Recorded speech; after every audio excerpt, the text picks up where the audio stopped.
For example, if I'm a programmer and you're not, I have to adjust my language to the level that you can understand. So yeah, that's quite important. To bridge a lot of gaps. Yeah, that's right.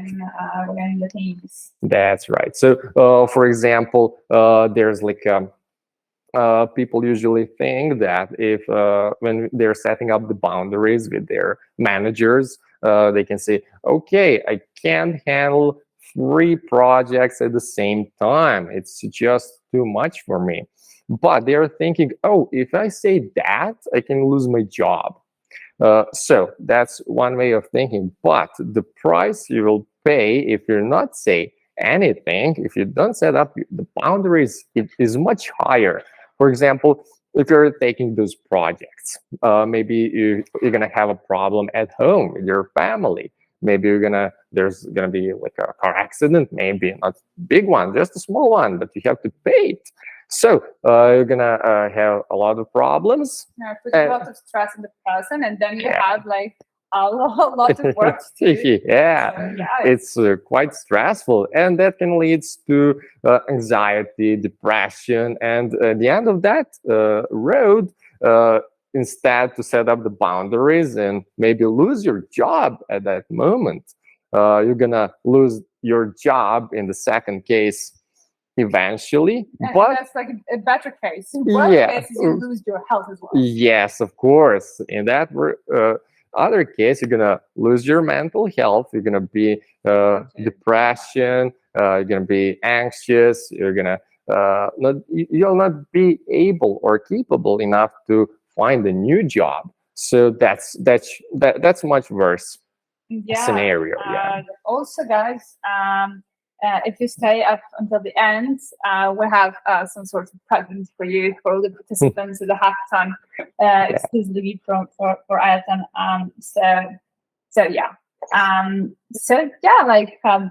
We were speaking about effective communication. I mean, we have been throughout all these questions because we're obviously friends. And so like we take part in all the mindful conversations. And I think like when it comes to active listening, like a lot of people are speaking about active listening, but do all the people do that? And how can we improve on that? Because hackathon is really like a specifically stressful situation. You have to put a lot of strain, both in your mind and body. And how can you do this active listening and how to improve on that? So a lot of people usually think that active listening is when you're not interrupting other person while you're talking. So that's okay, but that's not the case. So active listening is when you're actively listening to other person. You're asking questions about the things that the other person is telling, like, is that an idea, maybe a new project, or just what is she or that person is making for lunch. So, oh, hello, we have a new participant. Okay. So the active listening, you can improve your active listening. Like there's an exercise. I usually use that in my psychotherapy sessions. If you want to improve your listening skills, you can, when you're talking to your friends, colleagues, family about any topic, you can ask 5 questions. Your friend, colleague, or mom, or whatsoever. So you can ask 5 questions about the topic you're talking about. So, for example, if your mom is cooking a dinner, you can ask her, okay, what are you cooking? What ingredients you're gonna use? Where you're gonna buy it? Help you. Something that's like open-ended questions, that not just like yes or no. Like, are you cooking? But what are you cooking? You need an help. Is someone going to help with groceries? Were you going to do that? Yeah, that's right. So if you're just asking questions, like closed-ended questions, like with answering yes or no, that's not active listening. So, for example, you can ask someone, okay, is this color yellow? And the person can answer, yes, it is, or no, it isn't. But active listening is when you're asking like open-ended questions, like, what do you think about this color? So that's much better way to ask questions. Yeah. I've seen Dan using it a lot in his psychotherapy sessions. So I truly recommend that, and it's really helpful. Oh, thank you very much. So the next step is empathy. That's quite important, because empathy is your ability to put yourself in someone else's shoes, to see their perspective. If in the company, if you're presenting some new idea or some new project, it's for managers, it's good to put themselves in those people's shoes, so they can understand better, they can see their perspective, and they can ask, of course, the questions. Those where we already mentioned active listening. What is that? So they can ask good open questions. So that's a good way of communication. Yeah. That's why I think like the best managers are those that are managing people whose jobs they did, so they know how bad it is when they're facing some kind of issues. And yeah, like also like empathy is it quite opposite of narcissistic behavior? Yeah, we can say that. Usually narcissists, they can't put themselves in our man's shoes, in other man's shoes. So that's quite difficult for them. They're in the first place. They don't care about others. So yeah, we can say like that. So we shouldn't have narcissistic management. We should have the management that is full of empathy for their employees. Yeah, when we have empathy, we can actually build within our community. That's why I wanted to help Eric Annan, and thank you, Eric, for having us and the whole Ireland team, so that we can help Africa build. So that is like our piece of empathy we have for Africa. Yeah. So the next step, of course, after empathy is non-verbal communication. As our friends can see, I use my hands to express my thoughts. So facial expression is also important. So yeah, you do not hide it at all. So. No, I'm just open to all the people that are listening to me, and I want to show that. They can listen with eyes and also see what you say. Yeah, that's right. They can use their eyes and their ears to see and hear what I'm saying. So that's quite. So you just imagine that you're working in the company and you have a manager and you want to present a new project or a new idea or something you want to change about the company.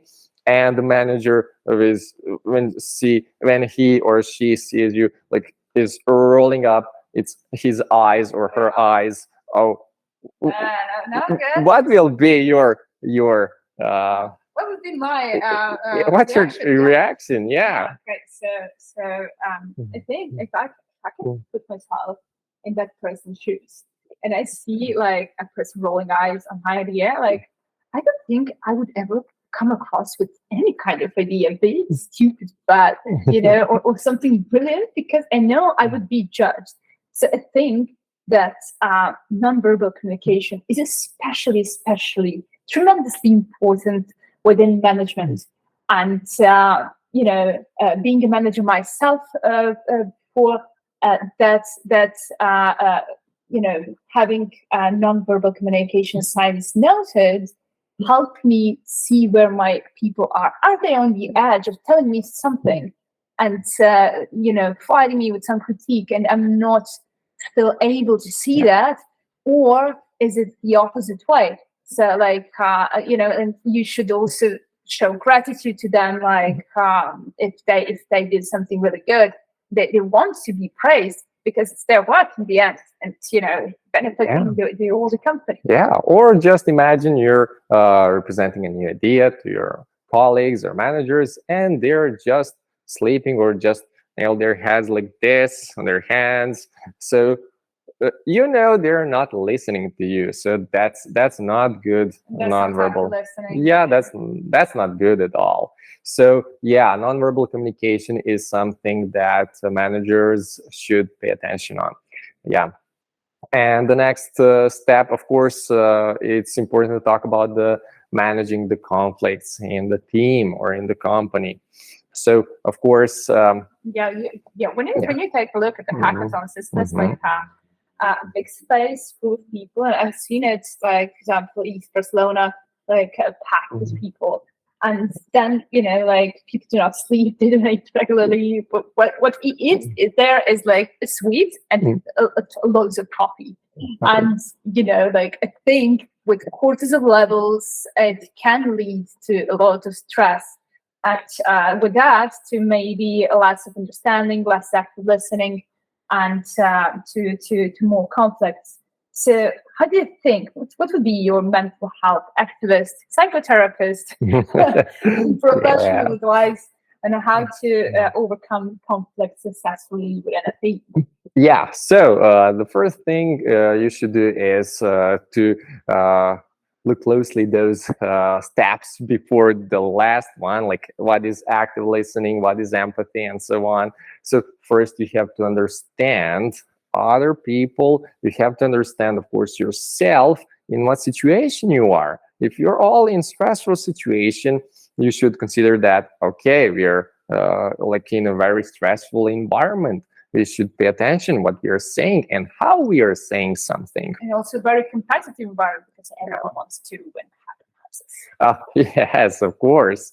So if you want to manage, if you're talking to your colleagues and there's like that conversation is heating up, okay, step back, just take a break, 5 minutes break, go to the bathroom, drink some water, take a short walk, just to relax a little bit, to sort your thoughts, and then come back with relaxed, and of course with clear arguments for something. Yeah, and that has to be done within minutes, within some short-term hackathons.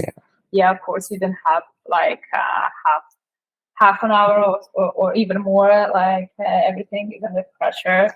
And so I have to mention again, like Barcelona, it's like, I think it was like 40 hours hackathon, something like that. And people did not even sleep. I've seen them like sleeping at the table and not taking any kind of healthy ingredients that we should. And that definitely can lead to something called a burnout, like not eating well, not sleeping well, putting the strain on your body. And especially like, so I'm educating in ZK technology. And then now for a lot of people, it's still alien technology. For me, it is as well in some parts. And, like you are facing also something that's unfamiliar to you totally, and working on something you don't know if you will succeed in. So all of that is like a very, very good poison for stress, right? And for burnout. So like, how can we overcome a burnout? So how can we? Yeah. So the first of all, like how do you as a professional in mental health, like how do you identify a burnout? Yeah. First, I want to say, working in a stressful environment, if you're not sleeping well, if you're not eating the healthy food, you're gonna not have like just a burnout syndrome. You're gonna have like other mental illnesses like depression, anxiety, and of course other things like bipolar disease can develop, schizophrenia can develop, other things that are not related just to the things that we are getting from our parents, but to the things that our social environments give us. So that's important to say. It's not just about the burnout syndrome, it's about other mental illnesses. So pay attention what you're doing and how you're doing something. And burnout syndrome, and that's quite common, especially in IT sector, where especially outsourced. Oh, yes, of course. You have a lot of projects. You have to do the multitasking, all the different projects at the same time. You have to deal with them, and it's quite stressful. And when you see that you're decreasing in your productivity, if you feel a little bit anxious, a little bit depressed, and if you feel that you can't handle that anymore. That's like that's the sign. Those are the signs that you're going to the burnout syndrome. And when you're totally exhausted physically and mentally, then you have the real burnout syndrome. But you're not capable to work anymore. So that's a huge problem for you and the company as well. Yeah. So like from management perspective, so what do you think? Like if you have like team and you have like your teammates, and one of them is surviving burnout, what would you do? Like what can a manager do? And also like what can we do for other team members? For example, first, as a manager, if you have those teams, you have to pay attention on because in IT sector, it's usually intercultural environment, so you have to pay attention from which cultures are those people coming. So you're going to do. You have to adjust your behavior and to adjust adjust the things you're doing to those cultural environments. That's very, very important. So if you have like one person in your team is dealing with the burnout syndrome, you have to see like are other team members also affected by that person. Yeah. Now especially if that person is not capable to do anything anymore. So especially if you're the only one in the team. Yeah, that's a huge problem. So other team members are going to be affected by that. So you have to take care of them, and you should prevent the burnout syndrome. So that's quite good because all the companies should invest in psychotherapy, and it would be good to have like a psychotherapist in their HR so it can help them. Yeah, I think like it's a healthy pace would be like once a month if you do some session with psychotherapists, just to know temperature check, like how things are going with job. Yeah, like evaluation, just like that. You're just talking to those are your colleagues, and as a psychotherapist, you're not talking only about the job, about the work. You're talking about the family, what is affecting them outside there. Yeah, that's right. It's not only about work, so it's and their job. It's about a lot of other things that can affect their mental health. Of course, some people can have mental illness, like they're maybe a little bit depressed, maybe they're a little bit anxious. They're still the part of your team, they're still the part of your company, and you have to nurture them. Yes, of course, you have to help them, and the company will have like a good looking. Like a company will have like a good image. Good image, yeah, among other companies and other people will wanted to become employees of that company, and other companies wanted to cooperate with the company who's nurturing that's a good corporate image. Yeah, that's right. Yeah, that's right. We know. So I used to work one company that had so many benefits that people never wanted to leave. Like even though there were bigger salaries elsewhere, but we had like a bunch of benefits, like 7 hours of working day, and we had lunch. We had like free parking and in the city. So we're living in Novi Sad, Serbia. It's not the capital, but where it's a bit dense, especially for finding a parking spot. And also like we had free lunch, and also they provided 1 hour of psychotherapy per employee a week, and apart from that, weekly session with the team. So that I think that was a game changer for the people, so that they can find out something about themselves and to see like if everything works within the team.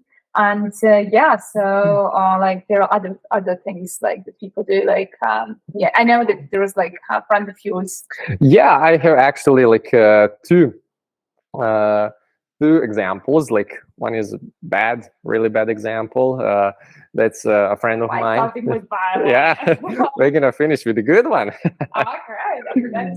So a friend of mine, he's still working for the company. There were like 3 backend developers in the company. First, they had only one project, so that was okay. The salary was good, like 1,000 euros. That's okay. You have one project, 1,000 euros. Okay, good. But eventually, they just took more projects.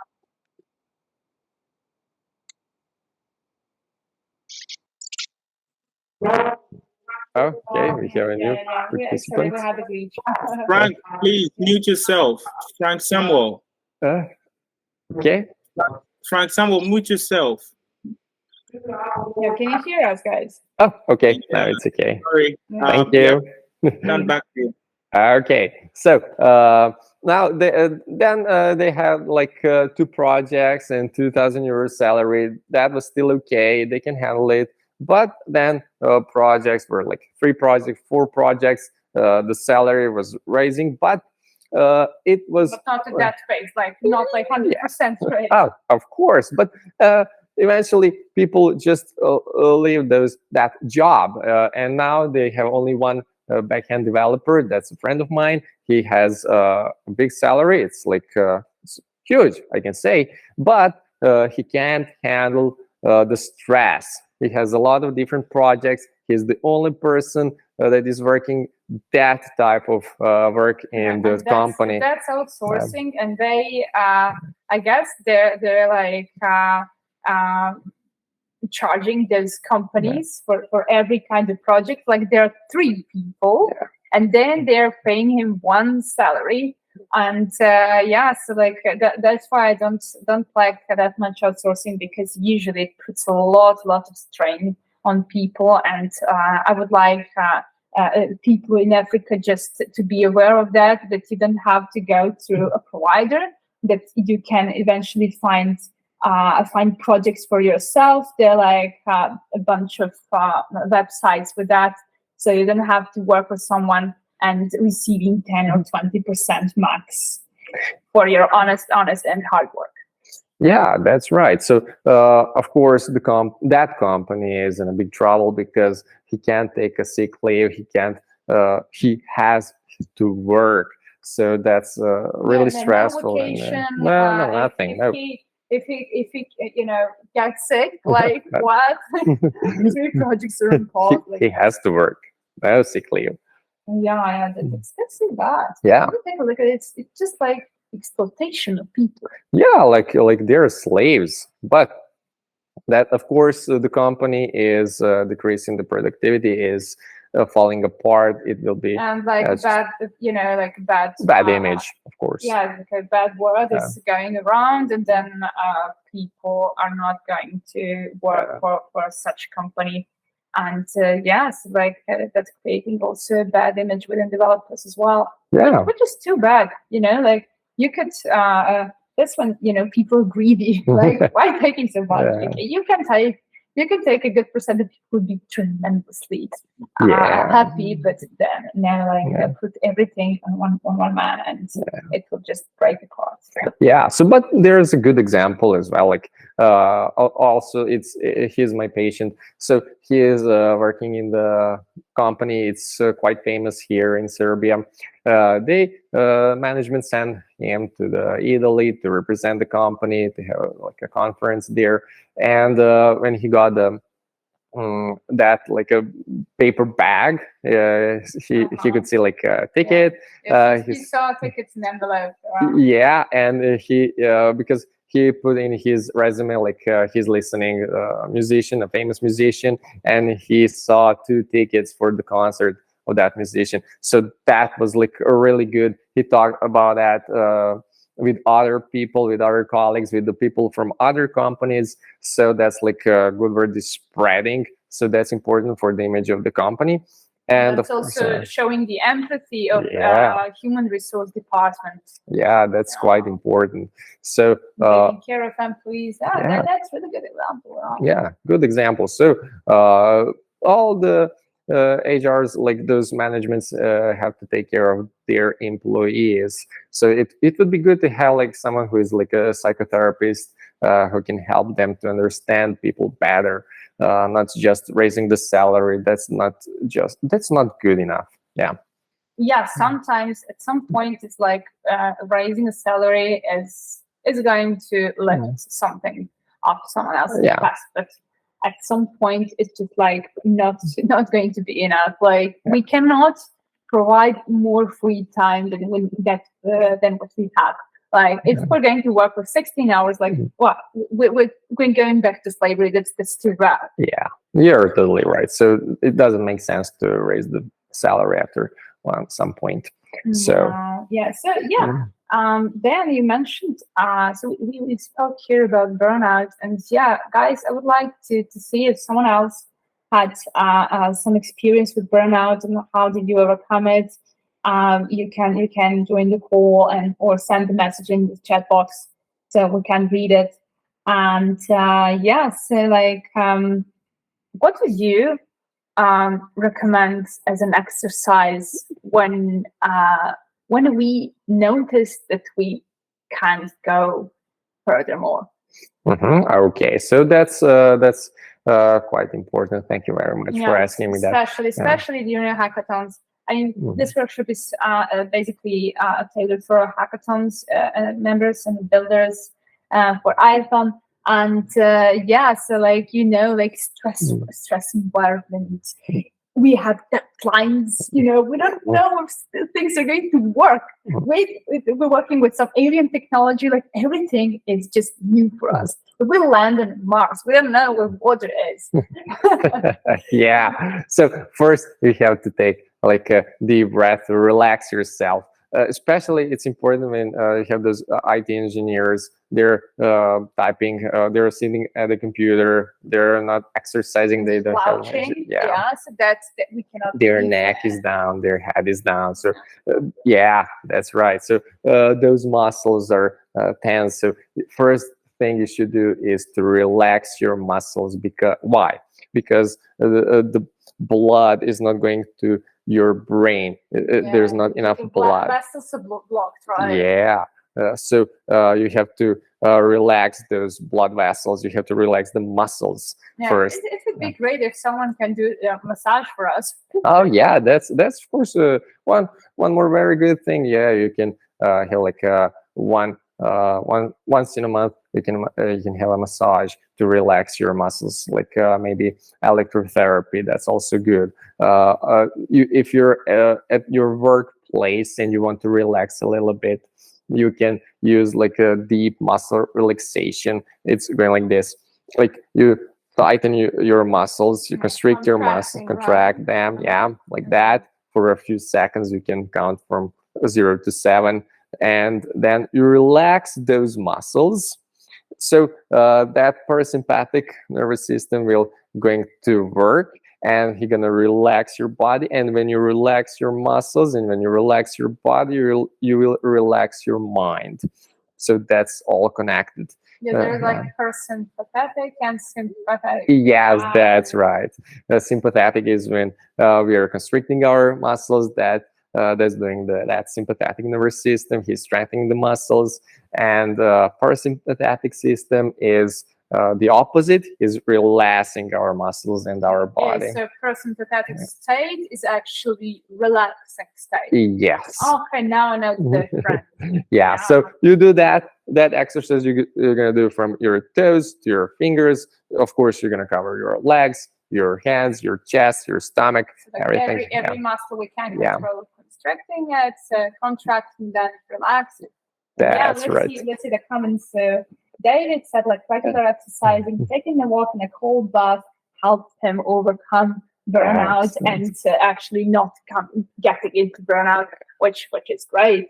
Yeah, of course, regular physical activity is very important. Of course, there's a Latin quote like mens sana in corpore sano. It means in a healthy mind in a healthy body. So it's very important to be physically active, just to go swimming, to ride a bicycle, to boxing. I'm like dancing, of course.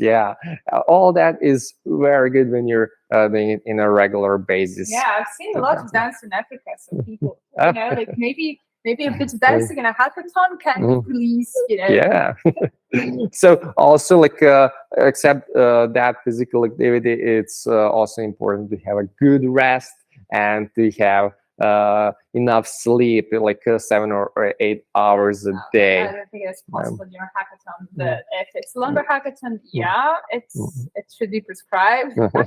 Yeah, you should sleep enough because people usually think there's like a Pomodoro technique. You can work 25 minutes and then you have 5 minutes rest. There's even an app for that, I think. Yeah, there is. That you can use like this Pomodoro technique. I tried it a few years ago. And I had good results. what your experience? Yeah, okay, that's good. Yeah. So, but a lot of people think like management, oh, they are working less, so the productivity is decreasing. Actually, is the opposite. If you have to work smart, so the productivity will be increased. Not work more, just work smart. But managers have to go through some kind of training like this one, so that they can say like, okay, if we put a person under 1 or 2 hours like straight work, that's not going to yield better results than Pomodoro technique. Yeah, that's right. That's right. Okay. So there's like a company in our city, in Novi Sad.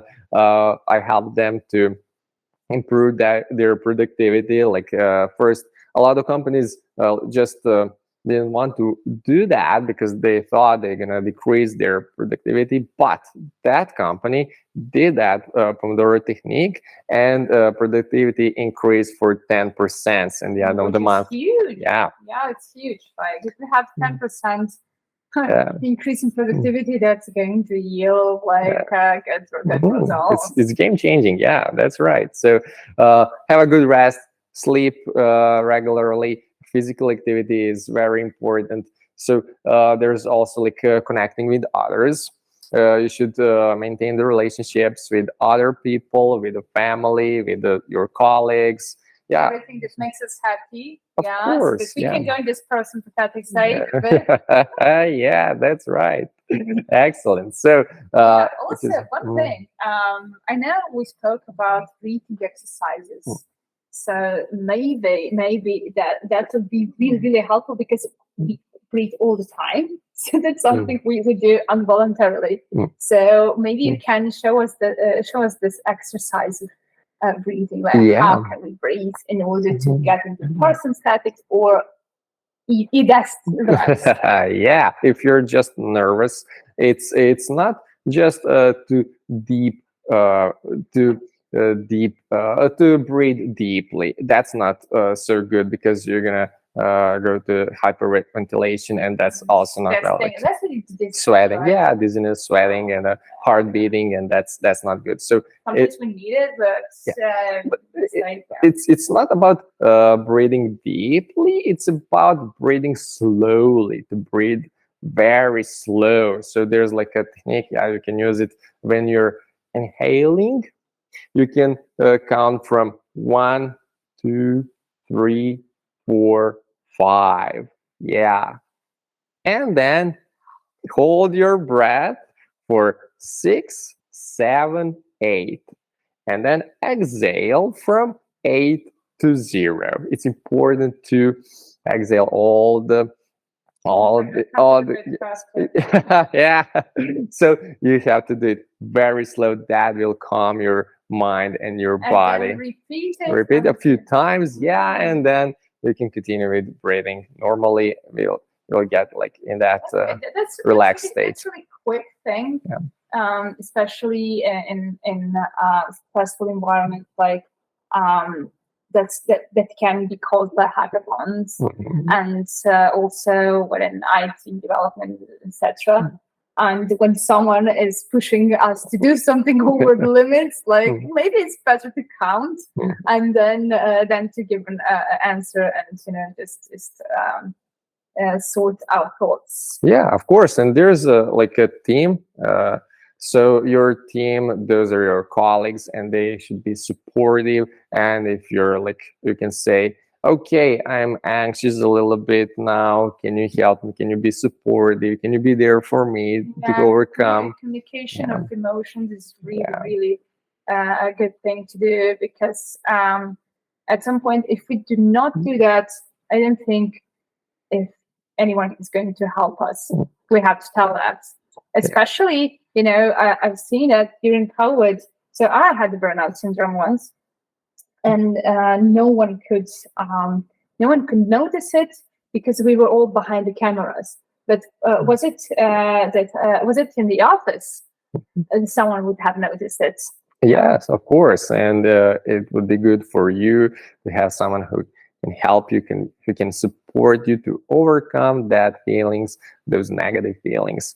And in the end, but working on ourselves can lead to recognizing the beginning of burnout syndrome, so that we don't push ourselves too much. Of course, when you have those negative emotions, it could be helpful maybe to write them down and in which situation that happened, what negative emotions you had, and then you can, when you're in a calm state, you can then just take those notes and to just maybe go to the psychotherapist or talk to your friends, family, or colleagues. So they can help you, provide the help you need. Sometimes even listening to someone else's burdens is, helpful. Like, that's why we have friends and family.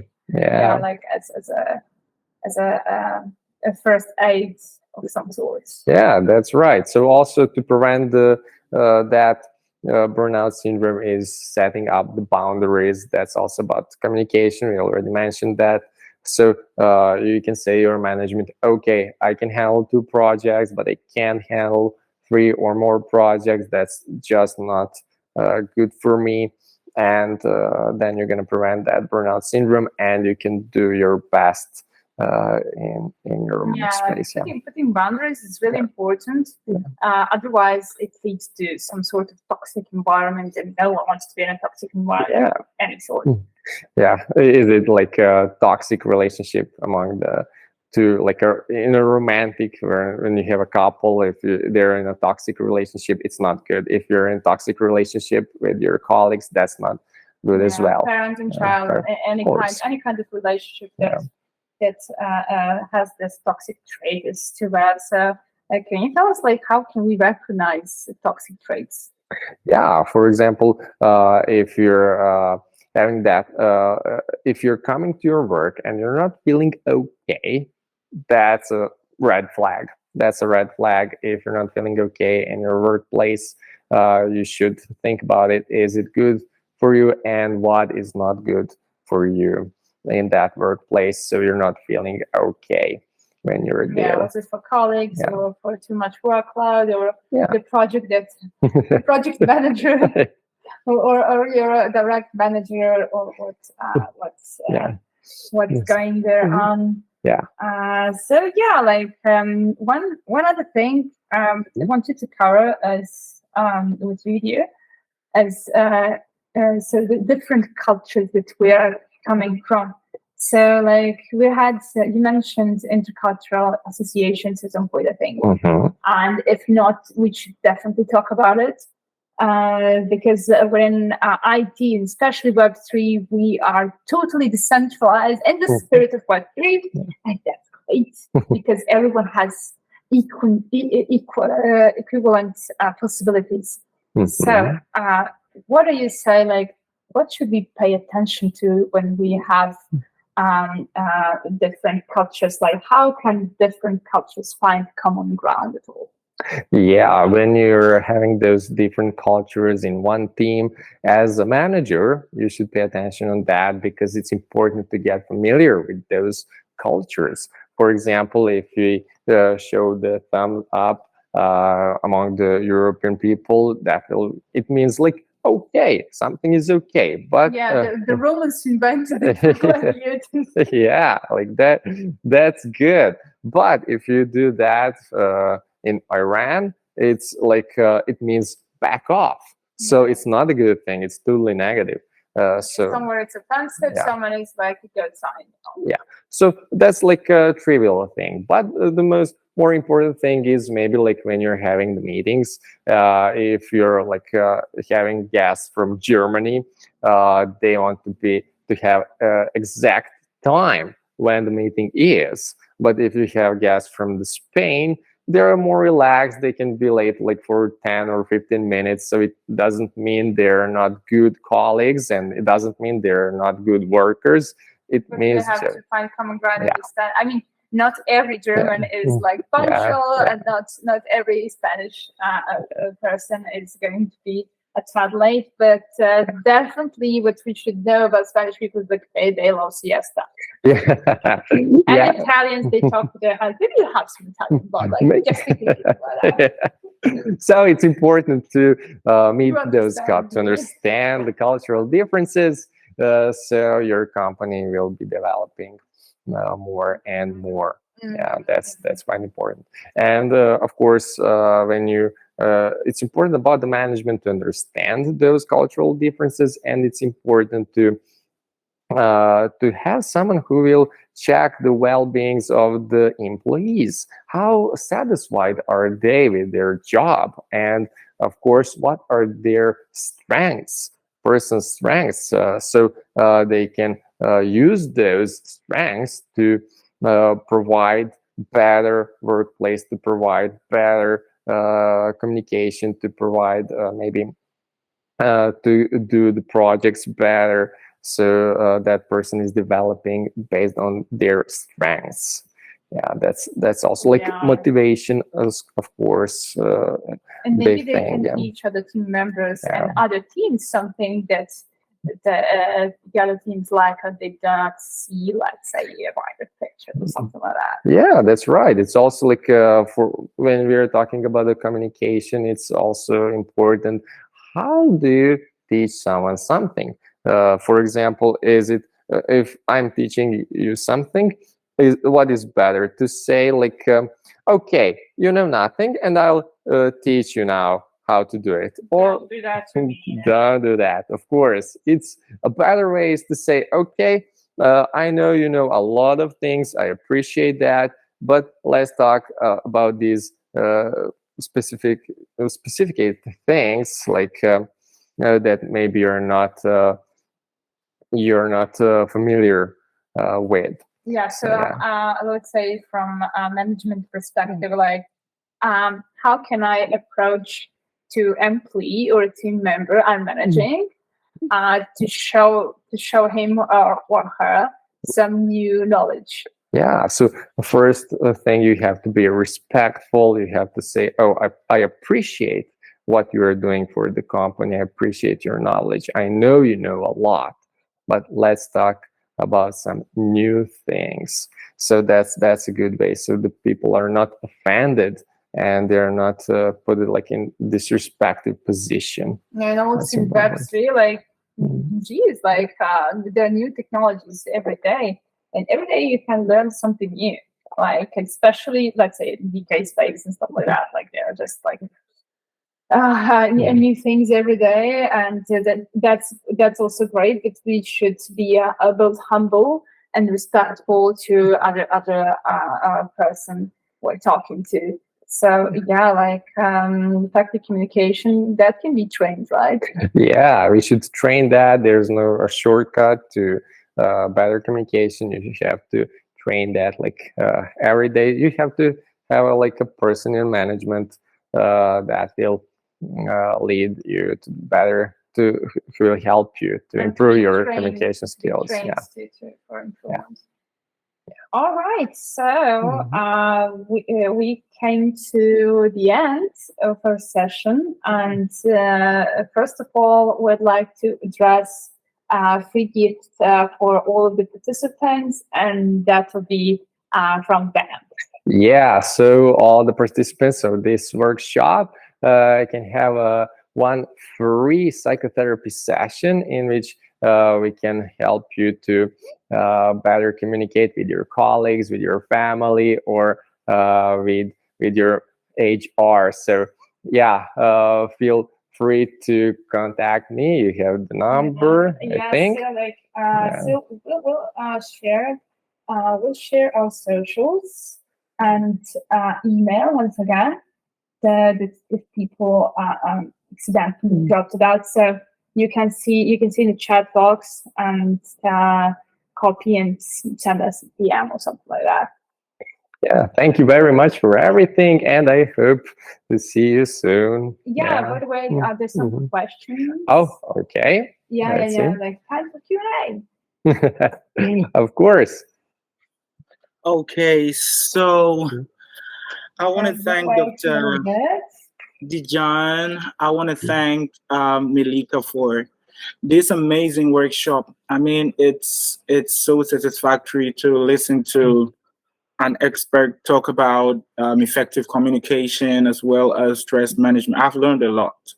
Yep. And I really want to thank you for your time and yeah, everything. I hope everyone learned something, at least something.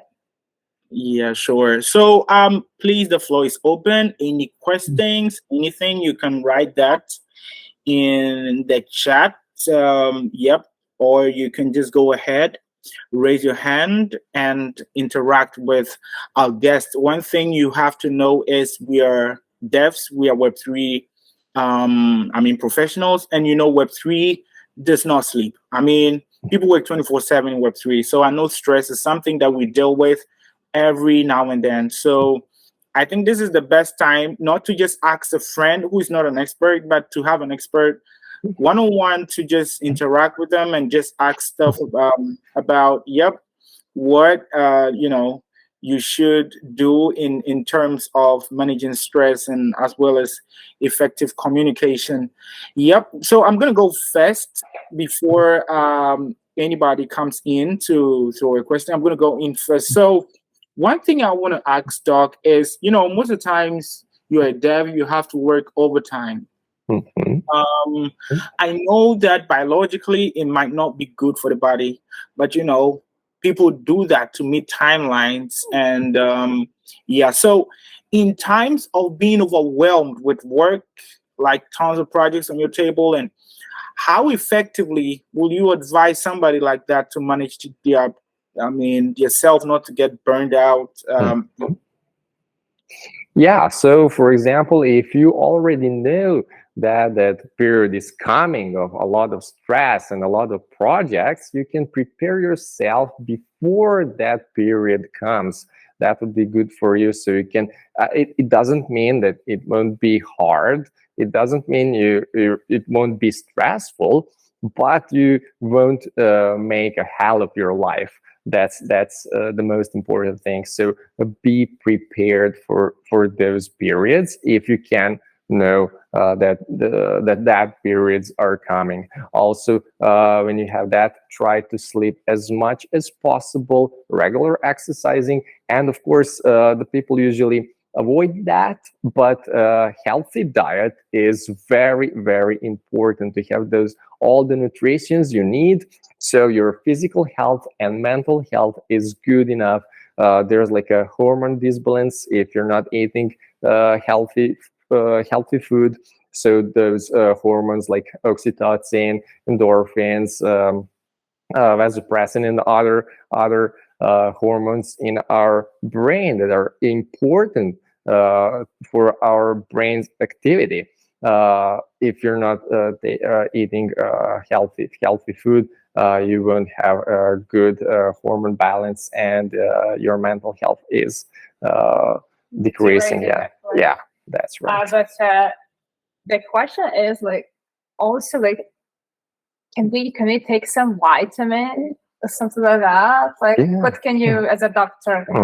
Of course, vitamin C and vitamin complex of vitamin B are very, very important when you're under huge stress to maintain your physical health on a high level.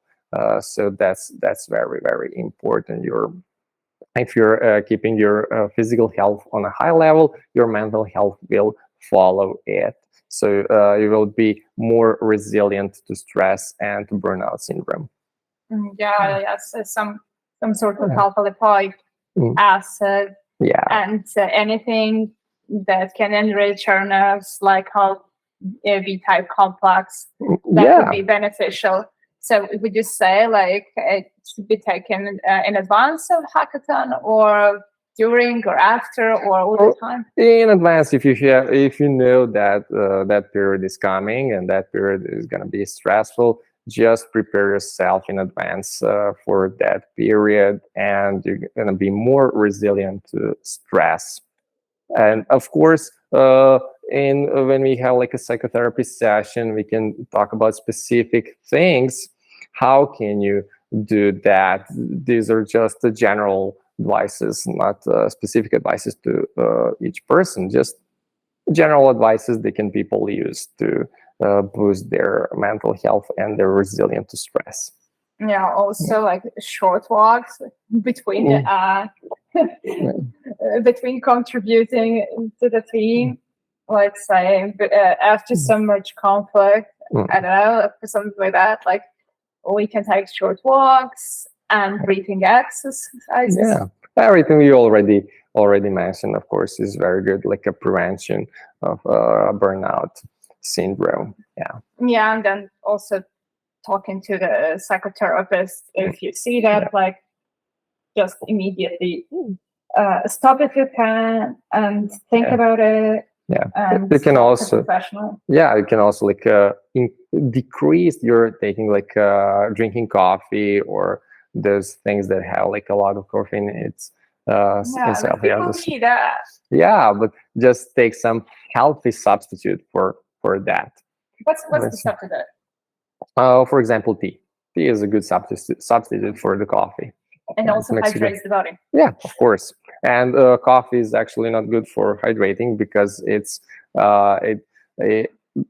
the fact of the coffee is you have to go to the bathroom more, so you're losing the water from your body. And of course, while you are in a stress environment and when you're in a stressful period, you have to take care of your body. You have to take a lot of water.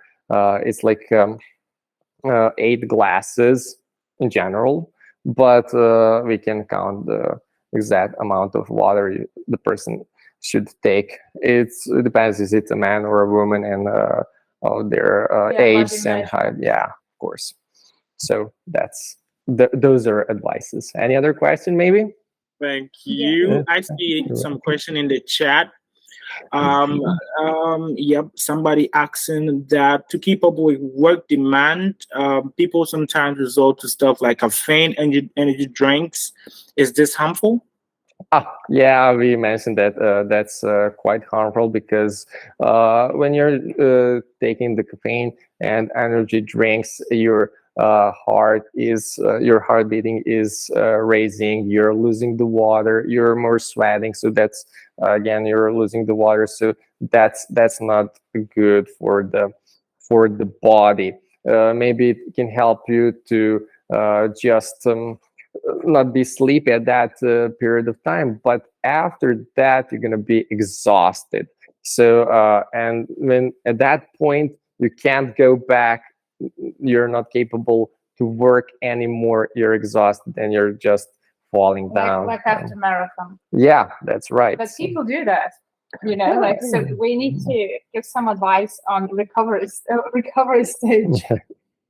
Of course, there's a lot of things you can take as a substitute for that. We have those here in Serbia. I'm not sure about Africa, but like infusion, you can take that. It's like it can help you to boost your energy. It means like you put that in your vein, like so it's like a medical device. Someone that's medical specialist. Yes, of course. It should be implemented by a doctor or a nurse, but it can. I hope it's a good hackathon. Yeah, that can boost your energy for some period of time, and it's not so harmful as those. By the way, what about the sweets? Sweets, yeah, they're okay, but if you're eating too much sweet, it's not again good for you because your body should produce more insulin, and when you're producing more insulin, you're eventually getting too tired and so in the end of the day, it's not good for you. To more time. Yeah, it's in the end of the day, it's not good for you. Yeah, of course, your mental state is it affects your mental state. Don't mention people that are fighting diabetes.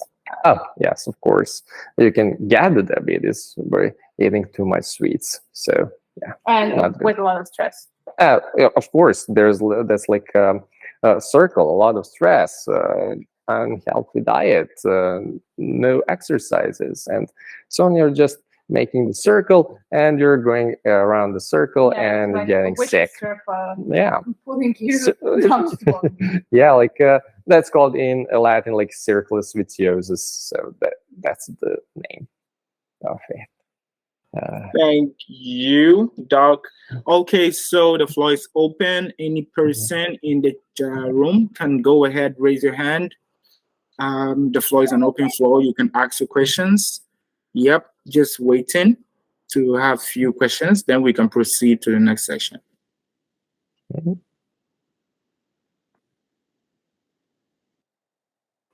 I think there are no questions in the chat box. I think so as well. Yeah. Okay. So, guys, let's show some love. I mean, some emojis, heart emoji, clap emojis. Thank you. What? Yep. That's really amazing. Doc, we want to thank you for this section. It's really impactful. I've learned a lot. And I want to thank Malika for making this possible. She's been very helpful. Yeah, in any way you can. Yeah, that's amazing. We want to thank you. I mean, the emojis here, like, they speak for themselves. We want to thank you for the impact that IS seeks to make and your support and your vision towards helping this whole impact to be a possibility. Before we go to the next section, I see we have Eric in the room, co-founder, ISCO. Eric, if you can talk, I would love for you to also, know your word concerning the lecture we had. Yeah, only if you can talk.